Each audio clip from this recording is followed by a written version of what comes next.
Hey guys, this is CK at CK Education, and today I don't want to share a story with you about one of my students. In fact, I'm going to talk about something a little bit different. If you look on my channel, I have different categories of topics that I talk about. SAT is one of them because that's primarily what I do. But college, I talk about college, but I talk about college admissions and getting into college and and all kinds of things about college. I talk about career success, and career choices and things like that. I also talk about parenting, good parenting, bad parenting, and tips on parenting. I also talk about mindset and what kind of mindset that you should have, what kind of mindsets are not good. Because in fact, all the decisions you make and all the results you get in your life are primarily based on your mindsets. But another thing that I talk about, another category, is money. And the reason I talk about money is that it factors into everything. I mean, when I talk about, colleges, I often tell parents that college choice will come down to money. Unless you have more money than you can do, you know what to do with, college choices will come down to money. I mean, if your kid gets accepted to some private school out of state and it costs $55,000 a year, and you either have to go into a lot of debt, or your child does, or you have to pay out of pocket, or you can send them to a local university for $15,000 a year. I think for most parents, that's why they end up sending their kids to the local public university, because of the money factor. When you're considering SAT prep for your kids, and you're trying to find the best teacher, and you find that it's expensive, or it's more expensive than I thought, you can or cannot do that based on how much money you have or you don't have. I mean, everything in life, you guys want to go out to eat and you want to celebrate, but your bank account doesn't have much money in it. Then that's not going to be an option. You want to go travel somewhere, you want to take a road trip even somewhere to a nice hotel or something, but you don't have enough money.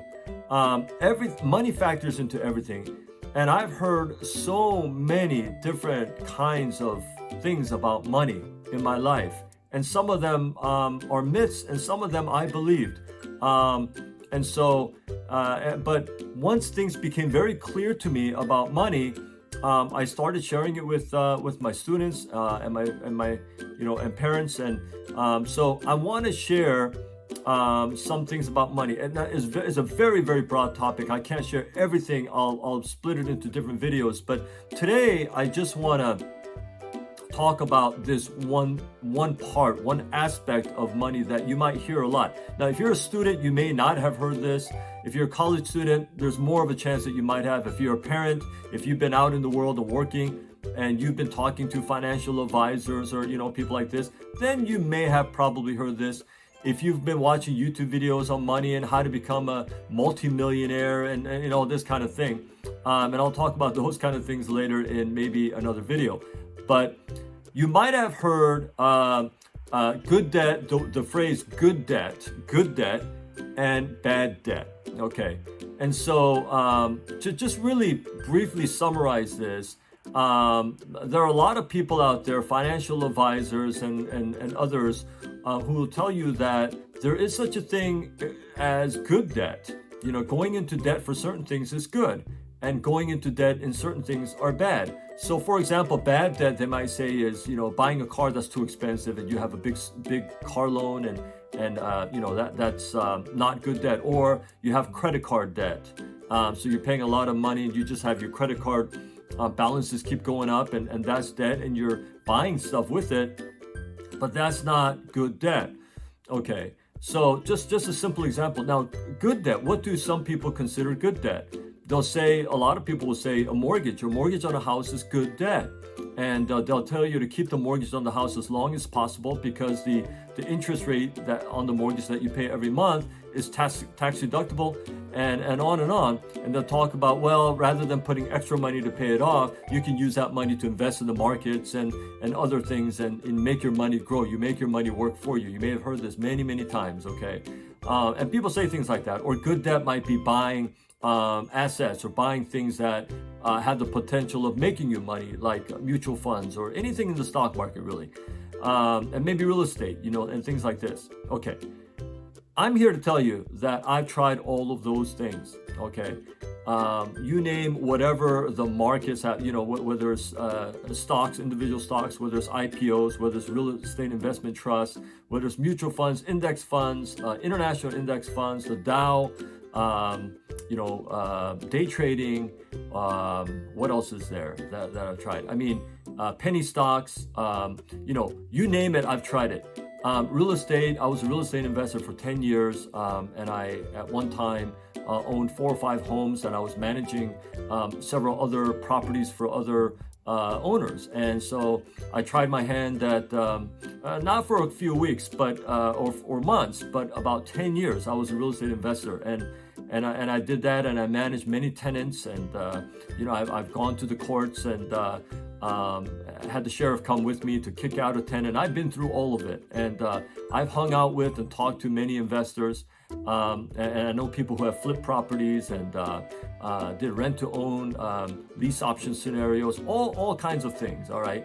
I was in the corporate world as well for about 15 years. So I understand the 401A plans in the government and 457 plans and the 401Ks and the traditional IRAs and the Roth IRAs and all of those things. So all that being said, and then for the last about 10, 11, 12 years, I've been an entrepreneur. So I understand what it is to build my own business and what the tax implications are and the differences are and so on and so forth. I'm just telling you all this to say I'm coming at this and I'm telling you this from a perspective of from a background of experience. I've tried it. I know what they're talking about. I've heard it all and I've tried it. And let me tell you this, my bottom line is this: there is no such thing as good debt. Okay, so a lot of people say, let's just take the house for example. That's like the biggest thing that people talk about. But people say, I've heard people say a lot, like they'll say, "Oh, I'm completely debt free." I say, "Wow, that's great. So your mortgage is paid off," and they say, "Well, not my mortgage. I mean, I'm debt free except my mortgage. I mean, nobody pays their mortgage off, right? Until they're like 70 years old or 60 some years old or never." And I say, no, in fact, I think the mortgage is the biggest debt, is the biggest shackle around your ankles. It is the biggest albatross around your neck. It is the biggest weight that pulls you down financially. Imagine, I said, if you would pay off your house, if you could pay off your house, if you paid off your house. If you paid off your house, I mean, you're like, wow, I won't. And if you paid off your cars, you paid off your credit card, you paid off your student loans, then what happens? You don't have much going out. You can live off of very little money. In fact, I tell people, if you make the same amount of money that you're making right now, but imagine you had no mortgage, no debt whatsoever, no mortgage, no cars, car loans, no student loans, no credit card debt, nothing. You had zero debt. You can make the same amount, probably the vast majority of you watching this, you can make the same amount of money that you're making right now and still be very well off. Wouldn't you agree? And so, and you want to work on continuing to maybe, increase your income. And I'll talk about that in another video as well. But I'm here to tell you, there is no such thing as good debt. All debt is bad. The things that now sometimes, I'm not saying you should never go into debt, but I just want you to understand that it's bad. And you want to get that paid off as soon as possible, including your mortgage. Mortgage is not good debt. No matter what financial advisors tell you about, you could, you'll get tax deductions on the interest on your mortgage and on, and you do that. But you get a lot more money in your pocket if you just pay the whole thing off. Okay, so I always tell people that if you have a mortgage, you have a 30-year mortgage, let's say, and let's say your mortgage is $1,200 a month. That's your minimum payment. Don't pay $1,200 and take 30 years to do it. If you can, pay more every month. I mean, a lot more. Some people say, well, I pay an extra $200. If that's all you can do, great. Okay. But if you can do an extra $1,000 a month, rather than going and buying that expensive car, wait on that a little bit and pay a lot more on your mortgage so that you can pay that off. Because I just want you to imagine long term. Again, if your mortgage, if all of the debts that you have were paid off and you're making the same amount you're making now, imagine, just go on a piece of paper right now and write down how much money net that you make every month, and then you have zero going out. You basically have zero going out. How much money would you have left over? And that scenario is sort of it should be your goal, your dream. Okay, that's where I want to go. So I'm going to sacrifice a little bit and I'm going to pay off. So I'm here to tell you, from my experience, I feel very, very strongly about this. There's no such thing as good debt. If you have to go into a lot of debt, even for businesses, I tell entrepreneurs, look, if you have to pay a lot of money, if you have to go into a lot of debt to buy a business, okay, you go and get a loan for $300,000 to go into business, you might want to rethink that, okay? If you have to go into a lot of debt for anything, now I understand that you're not going to have $300,000, $400,000, $500,000 saved up to buy a house. So the house is, I think, one exception where, you have to go into debt, and maybe even buying a car. But even in that case, I say save up some money and buy a good used car if possible, okay? But don't go into a lot of debt and try to, get a big fancy car that you can't even afford and you're barely paying off your house, okay? So, get the priorities straight. And the earlier in life that you understand this and the earlier in life that you implement this, the happier you'll be and the more comfortable you will be as the years go by. So, I'm telling you, young people especially, heed my words. There is no such thing as good debt. All debt is bad. Pay off your debts as soon as possible. Don't get into debt if at all possible. And you're going to have a much happier, healthier, comfortable financial situation as life passes, all right? And don't worry about what your neighbors have or what your friends have and compare, I got to have that too. No, you don't. What you need to have is financial freedom. And financial freedom doesn't mean that you're making $1 million or you watch these YouTube glamorous, these YouTube stories, you can be a multimillionaire and things like that. Don't believe that hype. Think about what you're making. Think about eliminating your debt and be very rational and be very cerebral about this and make a plan and get it done. And you're just going to be so much happier.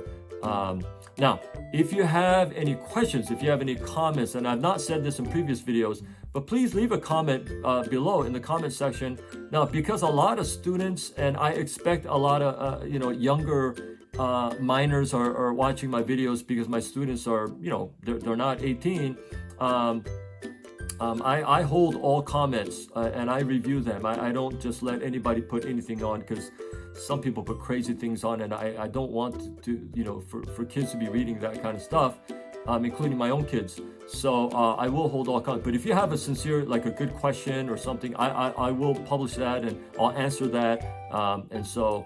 But I look forward to interacting with you on that. So I think you get my point. All right. So anyway, until my next video on whatever I make a video on, I hope you stay well, and we'll talk to you later.